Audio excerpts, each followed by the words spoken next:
from the Federation of St. Kitts and Nevis.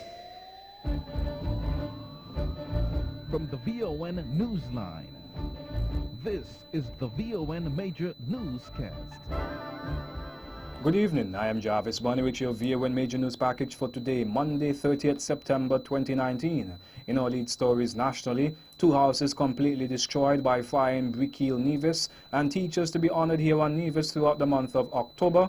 Regionally, ex-president of CONCACAF Jack Warner on his way back to the politics. Internationally, former Ukraine prosecutor says no reason to probe Biden's. And in sports, Fraser Price captures 4th World 100-meter title at World Athletics Championships. We'll have the details to these and other stories after this message.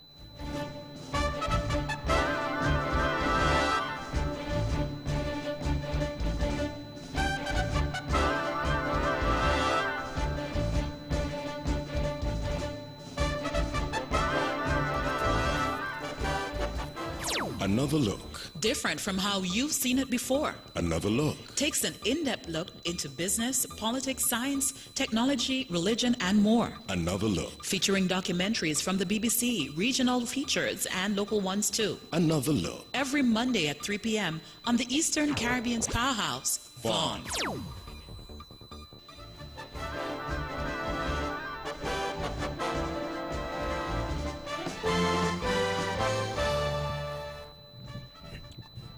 Welcome back and now on to the national news in detail. In what has been recorded as the 3rd fire incident to have occurred in almost 8 days, 2 houses were engulfed in flames last evening, September 29th, in Brickhill, Nevis, next to Dick's Bar.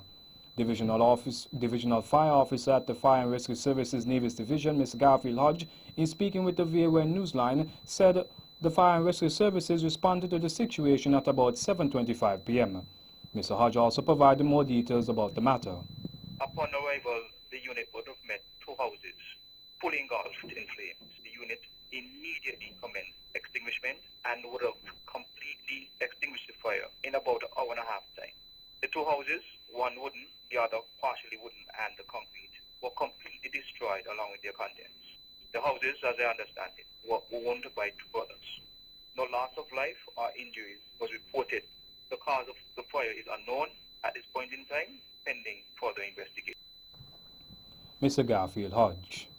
Last week, a fruit and vegetable stand was destroyed by a mystery fire here on Nevis, and then a few days later, a fire occurred at the Ready Fried Chicken restaurant in Barcy St. Kitts at around 9:45 a.m. on Thursday, September 26th.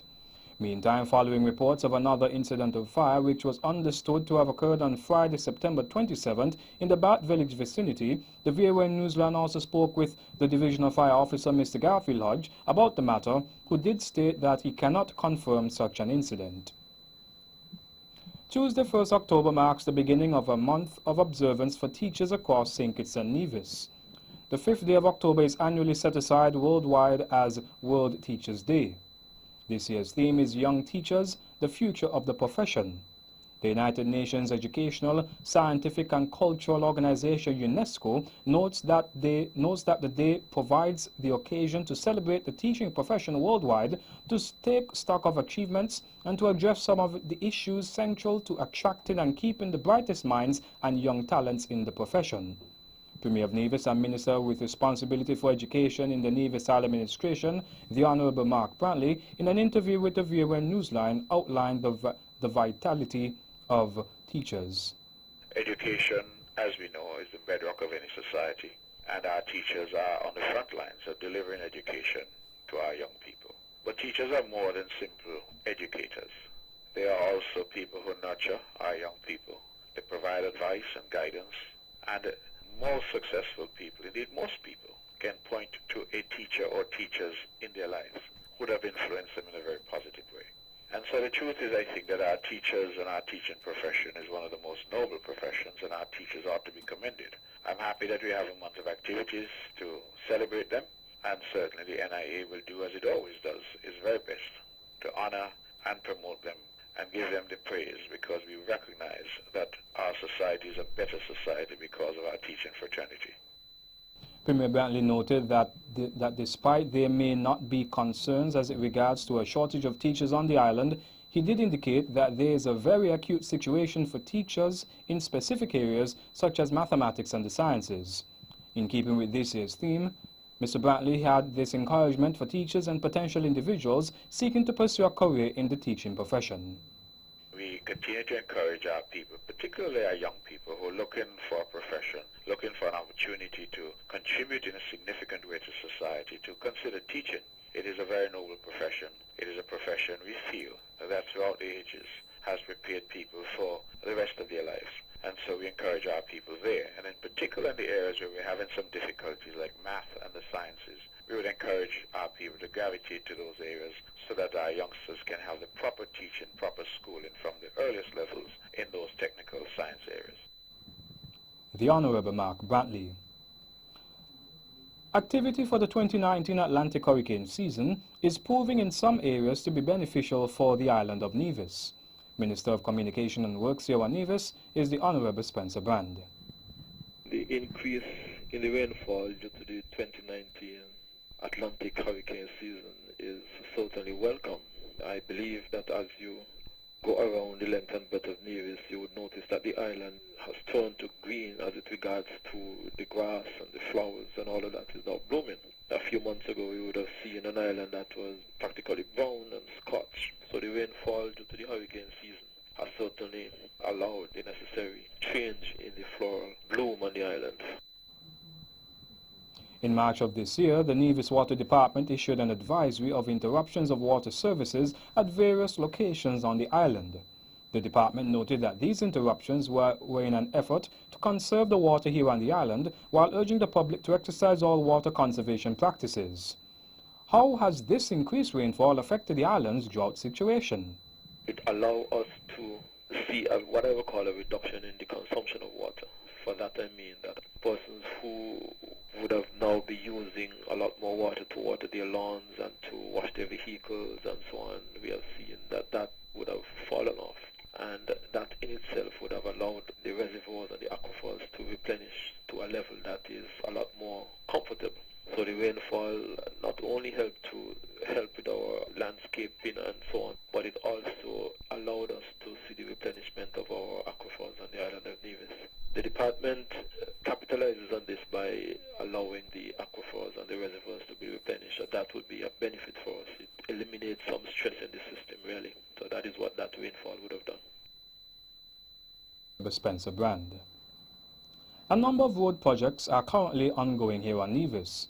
This is part of the Nevis Island Administration's mandate towards the improvement of the roads of the island's road infrastructure.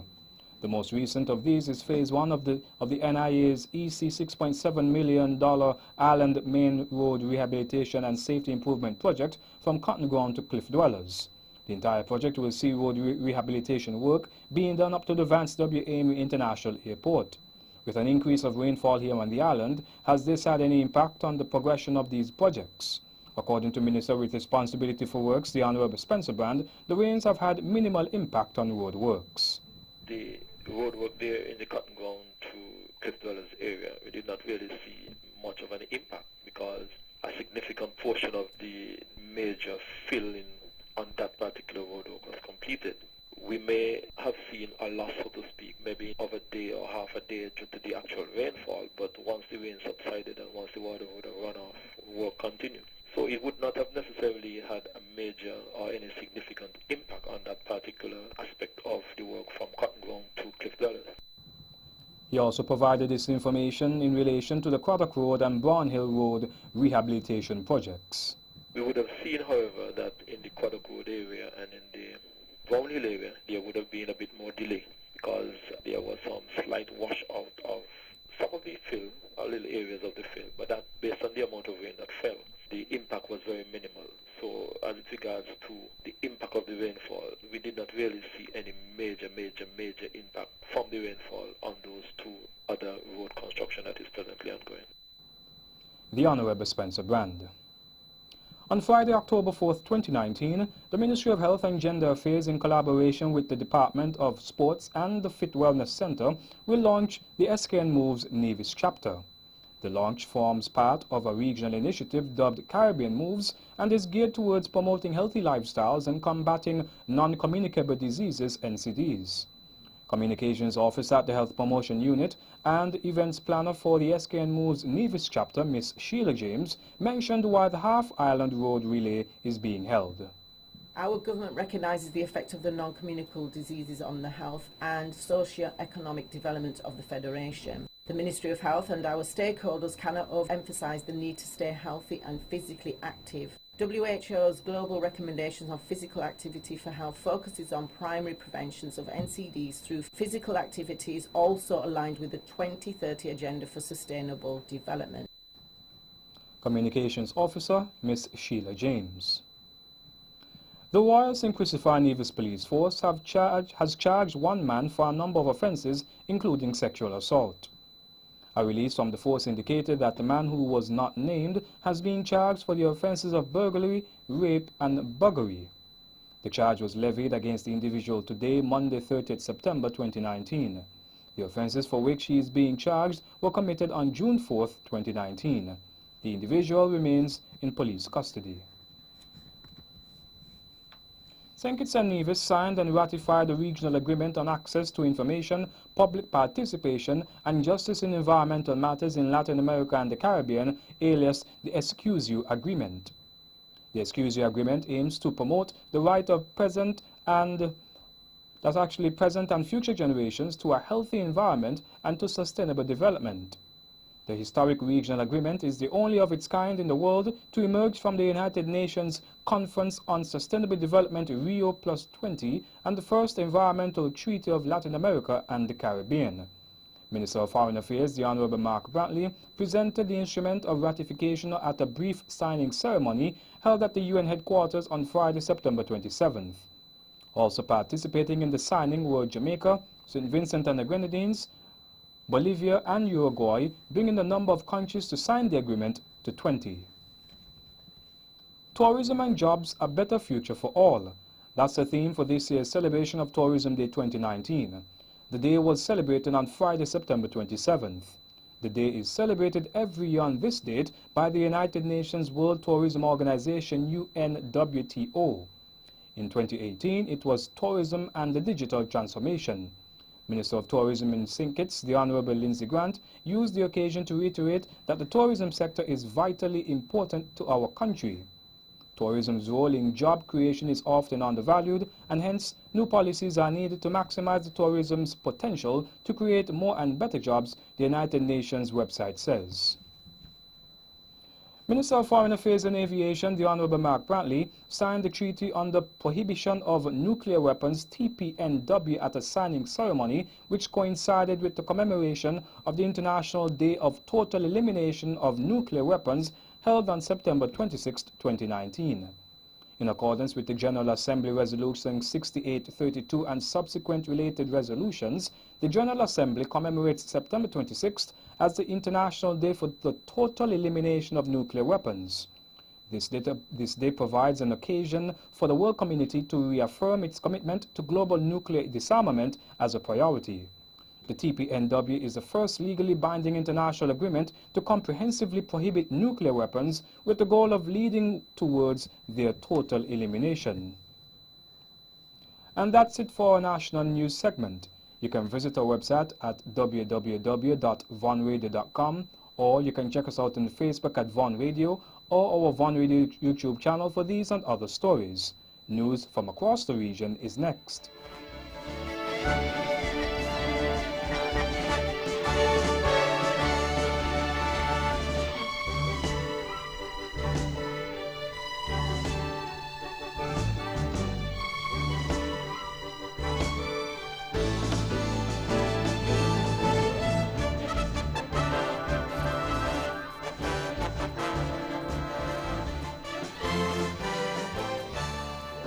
life can be more fulfilling when we take the time out to smell the roses. And that's why your friends and family at the Bank of Nevis are experts at picking the flowers that best describe you. Whether you're planning to treat yourself after a long work week or finally getting around to that closet update, you deserve all the special things that life has to offer, and the Bond Visa card is here to help you achieve it. With just a swipe, you can turn a last-minute lunch date with friends and family into something worth remembering, with memories that will last a lifetime. Pampering yourself just got a whole lot easier, and after all, you deserve every refreshing moment of it. The ability to make your travel arrangements at your own convenience, whether by sea or by air, now rests within the palm of your hand. With a single swipe, the Bond Visa card can put a world of difference between life and truly living, whereas the only limit you may have is your own imagination. Apply today. The Bank of Nevis Limited, improving the quality of life.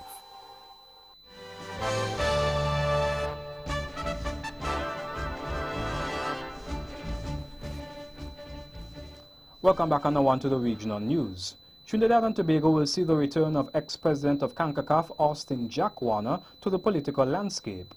According to the Trinidad Express, Mr. Warner stated on Thursday, "One thing I do know, I will not stay quiet."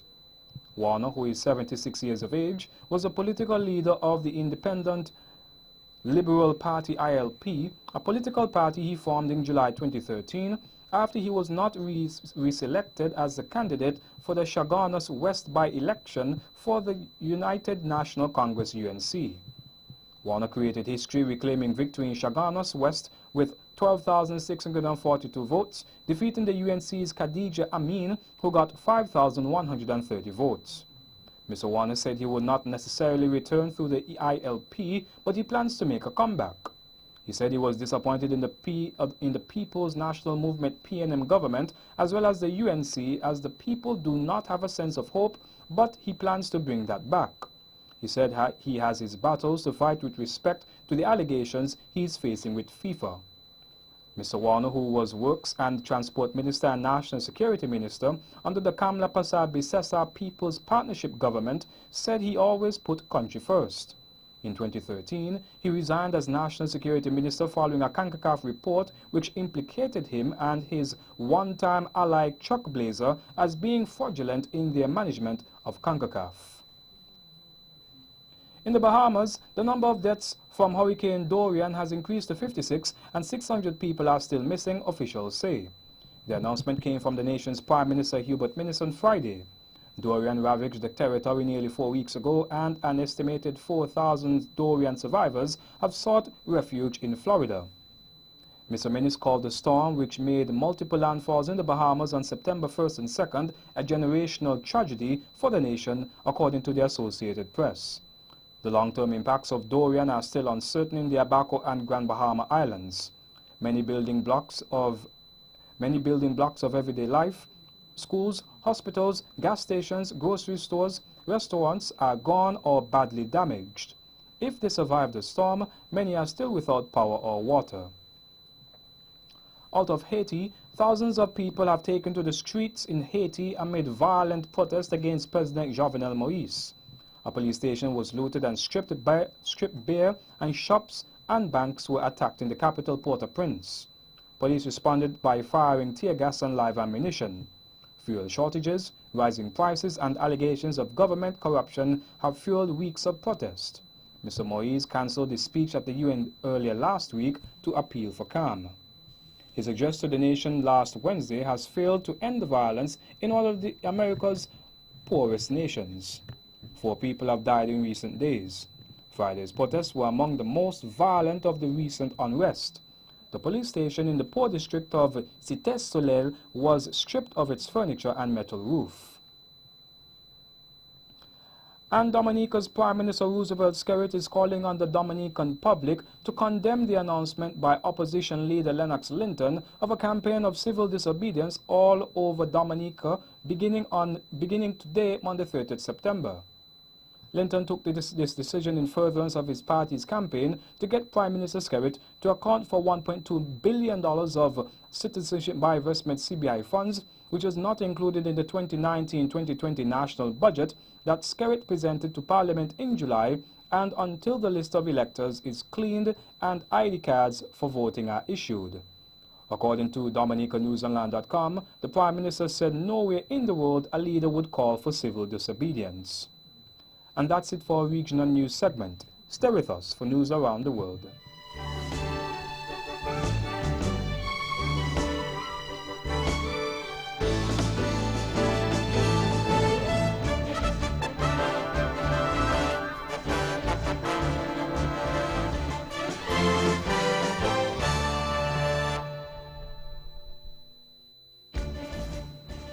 Welcome back and now on to the international news. A Ukrainian ex-prosecutor has told the BBC there is no reason for his country to investigate President Donald Trump's political rival, Joe Biden.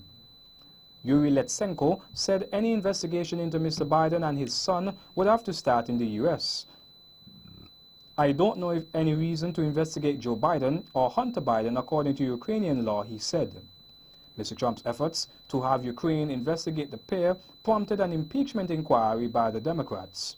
A transcript of a call Mr. Trump made to Ukraine's new president, Volodymyr Zelensky, on July 25th shows he urged him to investigate discredited corruption allegations against Mr. Biden and his son. Jihadists have attacked a military base where U.S. soldiers train commandos in Somalia, causing casualties, reports say. Local residents reported heavy blasts and gunfire at Balidogle Airport in the southern Lower Shabelle region.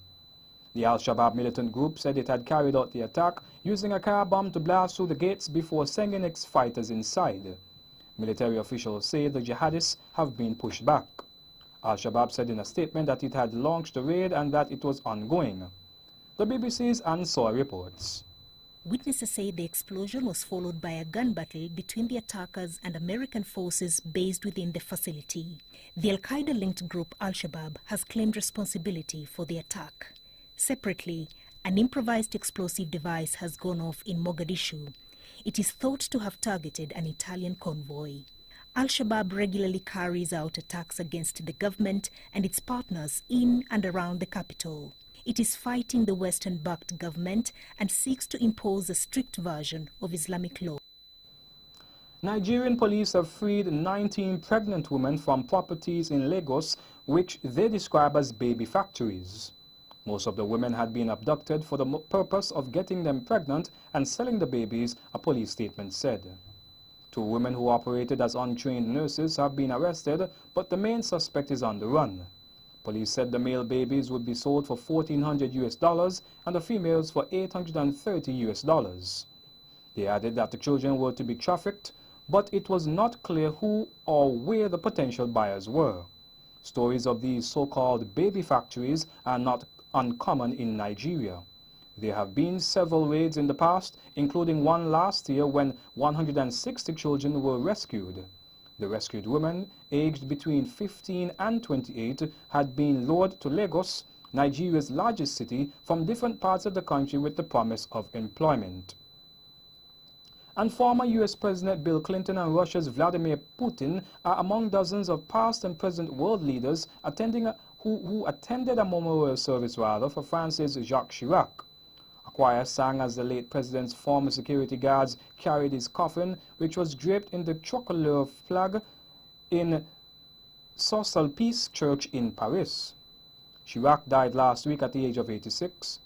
We have more in this BBC report, and here is Mr. Michel Aupetit.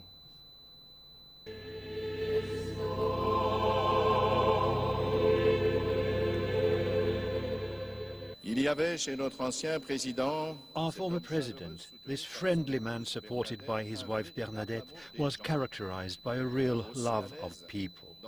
He was at his ease as much in the halls of the Élysée Palace as he was in agricultural shows, and the people who met him always felt he respected. And that brings us to the end of our news segment. The latest in sports is next.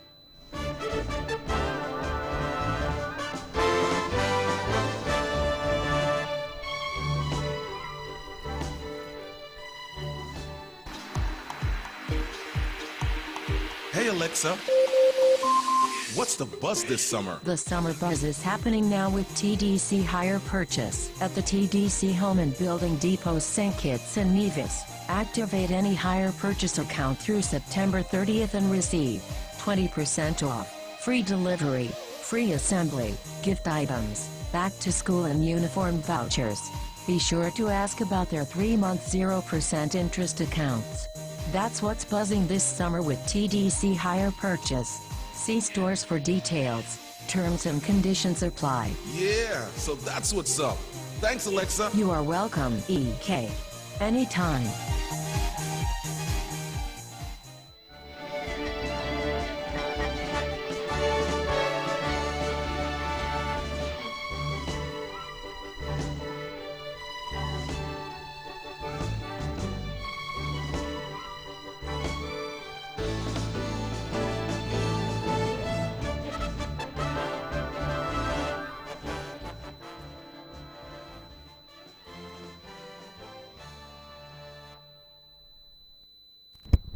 Welcome back and now on to the sports in athletics. Shelly-Ann Fraser-Pryce won an unprecedented 4th World 100-meter title and made a strong claim as the greatest female sprinter of all time by capturing her 4th World 100-meter title yesterday.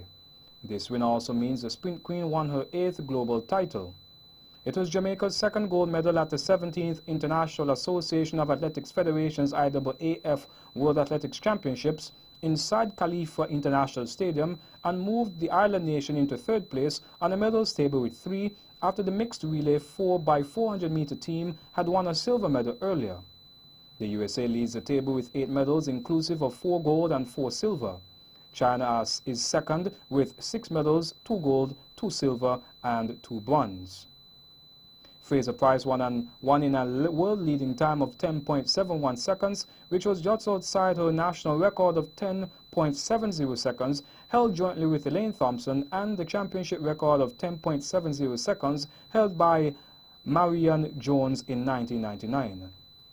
Great Britain's Dina Asher-Smith snatched 2nd in 10.83 seconds and established a new national record, while Marie-Josette Talou of Ivory Coast won the bronze in 10.90 seconds. Jamaica's double Olympic champion Elaine Thompson finished 4th in 10.93 seconds after looking out of sorts all championships, while compatriot Jonelle Smith was 6th in 11.06 seconds. In Hero CPL cricket, 3 wickets in an over from Hayden Walsh Jr. and a superb spell from Harry Gurney turned the Barbados Tridents whole season around as they defended 141 for 6 to defeat the St. Lucia Zouks. The Tridents also grabbed the final 2019 Hero Caribbean Premier League CPL playoff spot in a winner-takes-all clash at the Kensington Oval in Barbados. The scores were as follows: Barbados Tridents won 41 for 6, St. Lucia Zouks won 17, 18.4 of 20 overs, target 142. Tridents won by 24 runs. Still in cricket, St. Kitts and Nevis Patriots secured their 2019 Hero Caribbean Premier League CPL playoff spot as they defeated the Barbados Tridents. The summarized scores were as follows: St. Kitts and Nevis Patriots 149 for 7, Brooks 53, Thomas 20, Allen 20, Gurney 2 for 23, Walsh Jr. 2 for 37 beat Barbados Tridents 148, Shakib 38, Rayford 34, Cottrell 3 for 27, Brathwaite 3 for 30, Cottrell 3 for 27, Emrit 2 for 24 by 1 run. The upcoming matches will see the Trinbago Knight Riders versus Guyana Amazon Warriors at 7 o'clock this evening at the Queen's Park Oval, and on Wednesday, October 2nd, the Trinbago Knight Riders will go up against the Barbados Tridents at 7 p.m. at the Queen's Park Oval. And that's it for sports. The weather is next.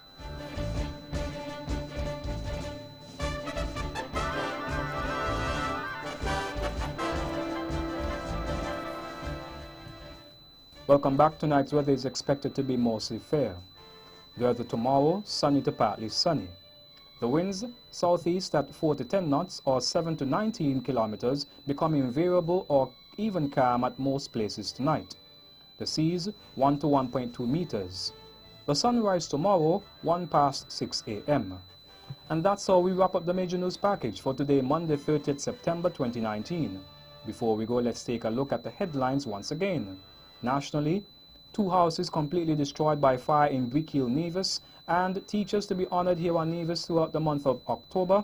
Regionally, Ex-president of CONCACAF Jack Warner on his way back to the politics. Internationally, former Ukraine prosecutor says no reason to probe Biden's. And in sports, Fraser Price captures 4th World 100-meter title at World Athletics Championships. On behalf of the rest of the news team, I am Jarvis Bond wishing you a pleasant evening.